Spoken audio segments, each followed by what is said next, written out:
না, আমরা ট্যাবের থেকে পাই না। গরিব ঘরের ছেলে তো আমরা, টাকাটা পেলে একটু সুবিধাই হতো। সমস্যা আমরা নিজেরাও সেটা জানতাম না। ট্যাব কেলেঙ্কারির ঘটনা এবার হুগলির গোঘাটেও একাধিক পড়ুয়ার ব্যাংক অ্যাকাউন্টে ঢুকলো না ট্যাবের টাকা। সেই টাকা না পাওয়ার কারণে চরম সমস্যায় পড়েছেন পড়ুয়ারা। গোঘাটের ভাদুর গ্রাম পঞ্চায়েতের অন্তর্গত বাঘারবাড় উচ্চ বিদ্যালয়ের দ্বাদশ শ্রেণীর 5 জন পড়ুয়ার ব্যাংক অ্যাকাউন্টে ট্যাবের টাকা ঢোকেনি বলেই জানা গেছে।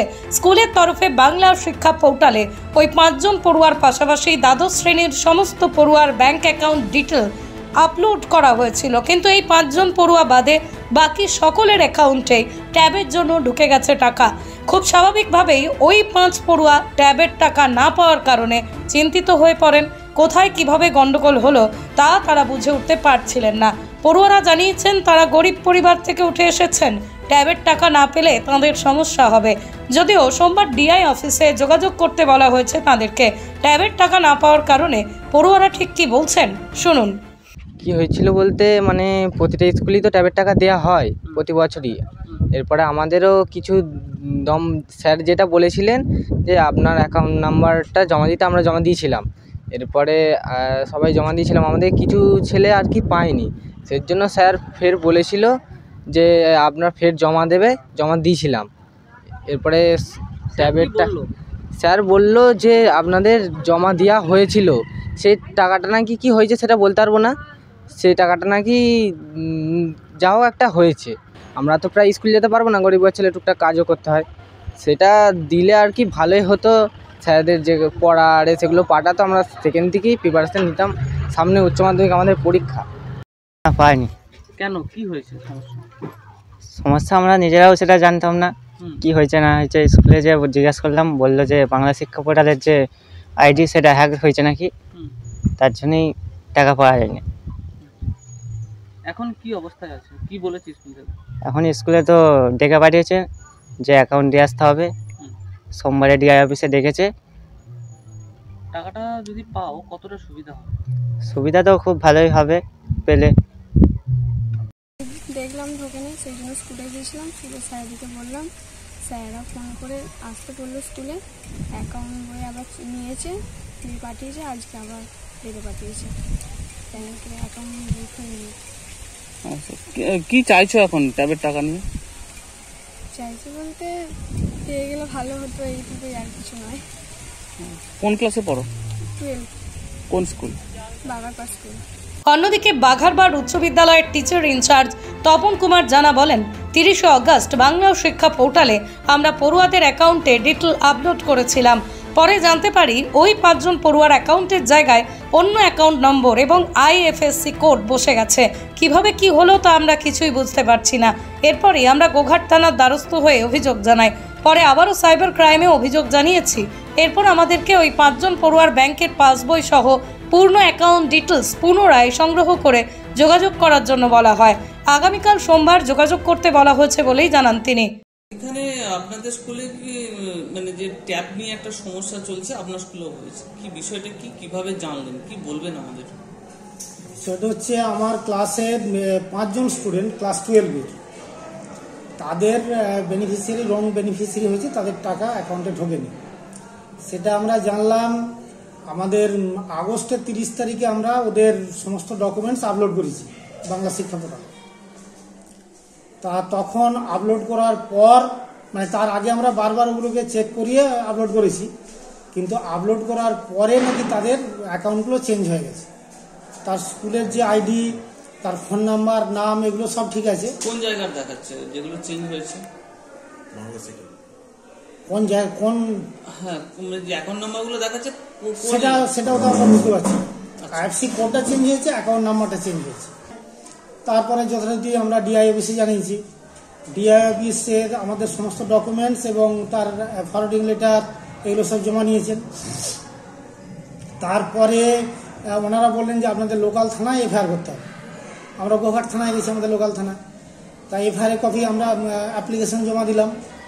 ওখানকার ওসি বললেন যে একটু ওয়েট করুন, এই ব্যাপারটা এখন এফআইআর হিসাবে হবে না জিডি হবে সেটা আমাদের আলোচনা চলছে, আপনাকে পরে বলছি, একটু ওয়েট করুন। আমরা প্রায় দুপুর 2টো পর্যন্ত ওয়েট করলাম। উনি ডাকলেন আবার, ডেকে বললেন মাস্টারমশাই এখনো পর্যন্ত কোনো ফাইনাল ডিসিশন হয়নি যে জিডি করব না এফআইআর করব। তা আপনারা স্কুল থেকে এসেছেন, এতক্ষণ আর ওয়েট করবেন? যদি আপনার স্কুলে দরকার থাকে আপনি চলে যান, আপনাকে আমি ফোন করব, ফোন নাম্বার দিয়ে যান। তার কিছুক্ষণ পরই উনি আবার ফোন করেছেন, আমি তখন চলে এসেছি। ফোন করে বললেন যে এখনো পর্যন্ত যেটা ডিসিশন, আমার এখানে কোনো এফআইআর বা জিডি হচ্ছে না, ওটা একটা সেন্ট্রালি হবে, সেটা কিভাবে হবে সেটা আপনাকে ডিসিশন হলে জানাবো। আবার আমি বললাম আজকে আর কিছু হবে? বললেন না, আজকে আর কিছু হবে। আর আপনি যে অ্যাপ্লিকেশন দিয়ে গেছেন তার রিসিভ কপি আপনি বিকেলে নিয়ে যান।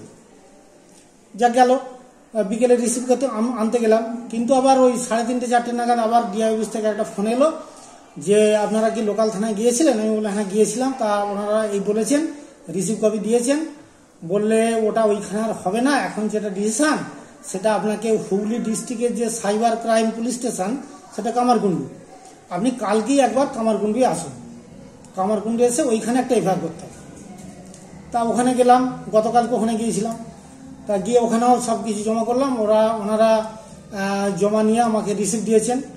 সেই খবরটা ওনারাও কিন্তু ওই কথা বললেন যে এখানে তো মানে ইন্ডিভিজুয়াল একটা স্কুলের এফআইআরটা হবে না, এটা সেন্ট্রালি একটা এফআইআর হবে। তা সেটা আপনারা দিয়ে যাচ্ছেন, আপনাদের ডকুমেন্টস আমরা ট্যাগ করছি। আমি বললাম তাহলে আমাদের একটা রিসিপ্ট দিতে হবে, আমাদের ডিআই অফিস চাইছে। ওনারা রিসিপ্ট দিয়ে দিলেন। আমি ডিআই অফিসে ফোন করলাম, আমি বললাম তো ওনারা এই বলছেন, তাহলে আমি কি রিসিপ্টটা আপনাদেরকে আপলোড করব, মানে মেল করব? বলে হ্যাঁ তাই করে দিন। মেল করে দিলাম। তা কালকে মেল করেছি, আজকে আবার 9টা নাগাদ ওনারা ফোন করেছেন যে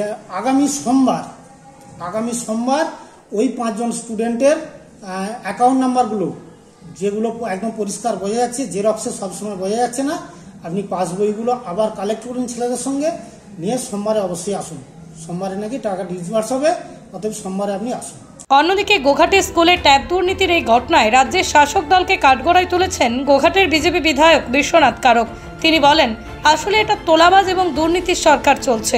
ওপরতলা থেকে নিচতলা পর্যন্ত সবটাই দুর্নীতিতে ভরে গেছে। মানুষ বাড়ি ভাড়া দেয়, গাড়ি ভাড়া দেয়, কিন্তু এখন দেখছি অ্যাকাউন্ট ভাড়া দিয়ে টাকা আত্মসাৎ করছে। এই সরকারের কিছু কর্মচারী, কিছু নেতৃত্ব এই কাজ করেছে বলেই তিনি অভিযোগ করেন।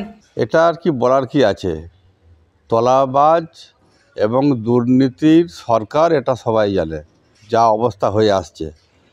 মানুষ বাড়ি ভাড়া দেয়, গাড়ি ভাড়া দেয়, এখন আবার দেখছি যে অ্যাকাউন্ট ভাড়া দিচ্ছে।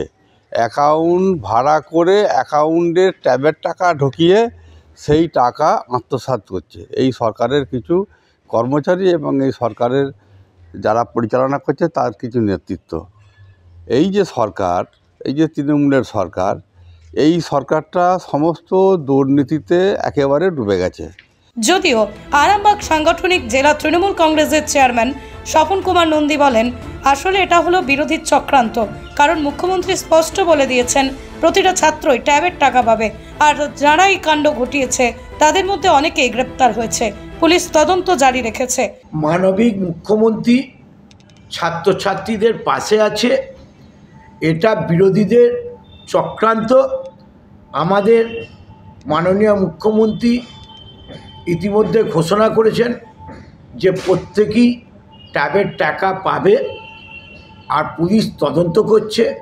ইতিমধ্যে কিছু যারা এই ট্যাবের টাকা যারা অ্যাকাউন্ট থেকে হ্যাক করে নিয়েছে, ইতিমধ্যে তাদের গ্রেপ্তার করেছে। এদিকে খোদ রাজ্যের মন্ত্রী বেচারাম মান্না তিনিও একটি প্রোগ্রামে এসে স্পষ্টভাবেই জানিয়েছেন সবাই ট্যাবের টাকা পেয়ে যাবেন এবং যারা জালিয়াতি করছে তারা ধরাও পড়ছে। ট্যাবের টাকা অন্য অ্যাকাউন্টে চলে কি বলবো না, সব পেয়ে যাবে টাকা, এবং যারা জালিয়াতি করছে তারা অলরেডি ধরা পড়ছে। আপনার স্নেহের সন্তানের শিক্ষা নিয়ে কি আপনি চিন্তিত রয়েছেন? কোন স্কুলে ভর্তি করাবেন তাকে তা ঠিক করতে পারছেন না? তাহলে আর দেরি কেন? আজই আসুন সারদা বিদ্যাপীঠে। আইসিএসসি আইএসসি সিলেবাস অনুসারে আন্তর্জাতিক মানের সম্পূর্ণ ইংলিশ মিডিয়াম স্কুল হলো Sarada Vidyapith. Smart class, play zone, play house, পর্যাপ্ত কম্পিউটার, পরিশ্রুত পানীয় জল, সিসি ক্যামেরা, সুবিশাল campus, library, convent educated teaching staff ছাড়াও একাধিক সুযোগ সুবিধা রয়েছে সারদা বিদ্যাপীঠে। প্লে গ্রুপ থেকে দ্বাদশ শ্রেণী পর্যন্ত পাঠ্যক্রম রয়েছে এই প্রতিষ্ঠানে। ঠিকানা বসন্তপুর, আরামবাগ, হুগলি। বিস্তারিত জানতে যোগাযোগ করুন 7063851550 অথবা যোগাযোগ করুন 6295202439 এই নম্বরে।